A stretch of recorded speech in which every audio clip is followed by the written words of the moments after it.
Hej og velkommen til den første del af en tiphards guide til WordPress. Den her video er mere en introduktion til WordPress og hvem WordPress henvender sig til, og om det måske er noget for dig. WordPress er oprindeligt udelukket et blogsystem. Så det var et system, som folk anvendte til at lave blogs og så videre, og som stadigvæk bliver benyttet til det i dag.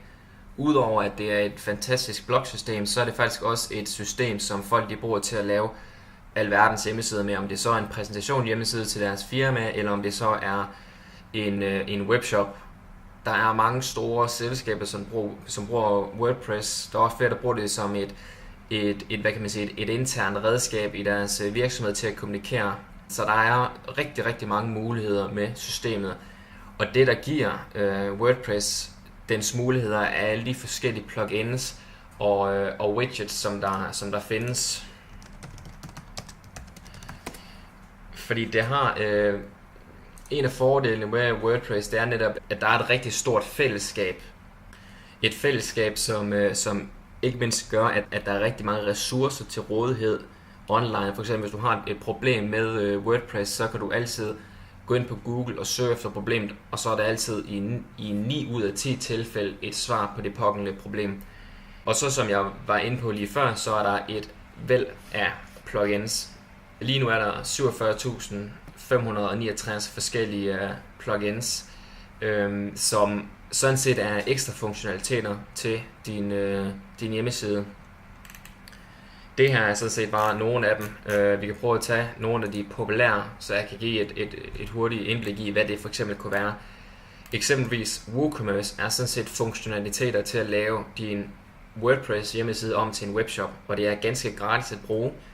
Derudover har du også noget som W3 Total Cache og WP Super Cache, som er et caching modul, der gør, at din hjemmeside faktisk kommer til at load hurtigere. Der er også noget som All-in-One SEO Pack, som er nogle funktionaliteter til din hjemmeside for at forbedre din WordPress hjemmeside i Google søgeresultater og de andre søgemaskiners søgeresultater. Der er Contact Form 7, som også giver dig, som sådan set bare en kontaktform.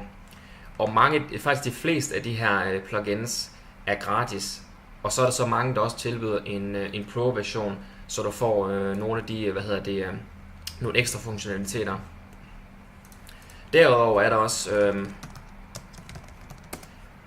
der også et hav af forskellige themes, altså design, som du kan bruge. Nu kan vi finde nogle bare inde på WordPress egen hjemmeside. Mange af dem er igen også gratis, og faktisk behøver du ikke engang at gå ind på en Google, og du kan faktisk gøre det direkte inden fra, inden fra din WordPress hjemmeside af. Så hvis jeg for eksempel går ind under mine temaer, under temaer, så kan vi gå ind under tilføje nyt. Så faktisk uden at gå ud fra min hjemmeside, kan jeg faktisk finde et helt nyt design, som jeg kan installere bare ved et enkelt klik. Jeg kan bare trykke installere, og efterfølgende trykke aktivere, og så har jeg faktisk givet min hjemmeside et helt nyt design. Og hvis man vil have nogle designs, som er lige lidt fede og lidt mere lækre end det du ser her, jamen så kan du også finde nogle betalte variationer. For eksempel, vi har for eksempel Template Monster, som har et væld af forskellige designs også. Alle også, som er responsive. Mange af de her designs her, de har også en lang række ekstra funktionaliteter, som nogle gange er custom bygget til lige netop det tema. Og så bare et hurtigt eksempel, hvad jeg lige fandt her på et enkelt minut. Og så har vi sådan et tema som det her, som vi lige hurtigt fandt. Super lækkert tema lige umiddelbart. Og hvad koster WordPress så? Det der er det fede ved WordPress, det er lige netop, at det er gratis. De har en åben community version, som du kan downloade gratis fra deres hjemmeside af. Det eneste, der er forudsætter for, at du rent faktisk kan bruge det, det er, at du har en server til rådighed. Og en server i dag, det koster sådan set ikke særlig meget. For en delt server med måske 100, 200 eller 300 andre personer, så kan du betale ned mod 100 kroner om året cirka. Men det er selvfølgelig ikke. Altså hvis din hjemmeside går hen og bliver forholdsvis stor, så skal du selvfølgelig være opmærksom på, at omkostningerne til serveren selvfølgelig også vil stige i takt med det. Og blandt nogle af mine guides har jeg også en guide til, hvordan du installerer WordPress. Så hvis du vil i gang med det, så kan du selvfølgelig følge den til punkt og prikke, og så få installeret din egen WordPress hjemmeside.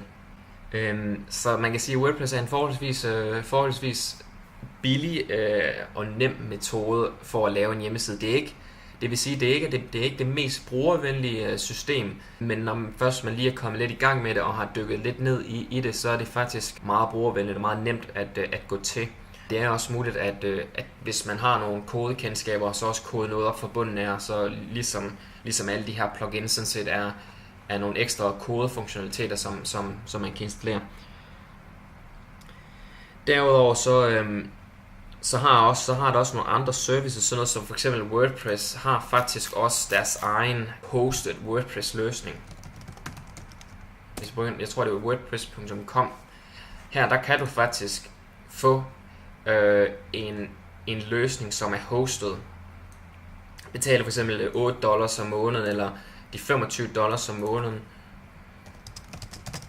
$25 om måneden, som det er cirka 170 kroner om måneden. Så behøver du ikke at tænke på at du selv skal installere det osv. De har nogle forskellige support-muligheder og nogle forskellige ting. Faktisk det samme kan du også med et system, jeg selv har udviklet, som hedder Instapress. Skal vi prøve at se her. Det er et system, jeg faktisk er i gang med at udvikle nu, som faktisk mere eller mindre er det samme som WordPress her. Jeg tager udgangspunkt også i WordPress, og der kan du tilmelde dig. Du kan faktisk lave din egen WordPress hjemmeside direkte her fra min hjemmeside af. Du kan gøre det helt gratis. Der er en gratis version, og der er også en premium version. Den gratis version, der får du selvfølgelig WordPress, du får 100 megabytes plads, og så får du også en visuel bygger. Og det er faktisk Divi-temaet. Skal vi se her, om jeg kan finde den. Divi-temaet, det er en del af en temapakke, som koster, cirka 500 kroner årligt. Det er noget, du også selv kan gå hen og så købe til din egen hjemmeside, men når du opretter dig hos Instapress, så får du faktisk det tema med. Og det, der er det fede ved Divi-temaet, det er, at der er en visuel bygger med. Så du kan faktisk bygge din hjemmeside direkte fra forsiden af, og så er det faktisk bare drag and drop det. Så det gør det super nemt at for personer, som ikke har en kodekendskab, og så bygge deres egen hjemmeside. Og så for 79 kroner om måneden, så får du ekstra plads, 2 GB plads, du får også den visuelle bygger, og så får du også domænepegning. Så det vil sige, at du kan købe dit eget domæne, for eksempel på gratisdns.dk, og så kan du bruge det til din hjemmeside. Fordi hvis du eksempelvis tager den gratis version, så får du en hjemmeside, der hedder instapress.dk/din side for eksempel. Men med den premium version, der kan du så pege, så du får dit eget domæne, for eksempel som jeg har, emilnielsen.com. Derudover får du også dansk telefonsupport og dansk e-mail support, som faktisk er mig, der står bag røret. Så hvis du har brug for hjælp med din hjemmeside, så står jeg klar og kan assistere dig med hvad det skulle være. Med din accept, så kan jeg også tilgå direkte adgang til din hjemmeside, så jeg kan løse eventuelle problemer, som der måtte opstå for dig. Selvom at systemet det er meget brugervenligt, og det samme som den visuelle bygger, det er også meget brugervenligt, så kan du alligevel stå ud for, at der er nogle tekniske problemer, du har brug for hjælp til.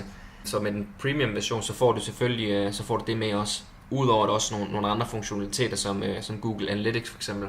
Så man kan sige, hvis du fortsat er i tvivl om WordPress det er noget for dig, så er du selvfølgelig altid mulighed for at bare oprette dig en gratis profil ind på Instapress, fordi der kan du sådan set prøve WordPress af helt gratis og se om det er noget for dig. Der kan du så også vurdere om det er noget du skal prøve en premium version af, eller om du simpelthen skal hen og så købe dit eget hosting og så installere WordPress selv. Det er jo selvfølgelig noget du må tage en vurdering omkring, men det er ikke for sjov at jeg mener, det er omkring 27% af alle hjemmesider online, det er faktisk drevet af WordPress. Så det viser jo bare, hvor populært WordPress er. Jeg håber, du kan bruge min partsopdelte WordPress guide til noget. Det her det er den første del ud af 10 dele, som er det helt grundlæggende for WordPress. Men der vil jeg også på sigt lave nogle lidt mere avancerede guides.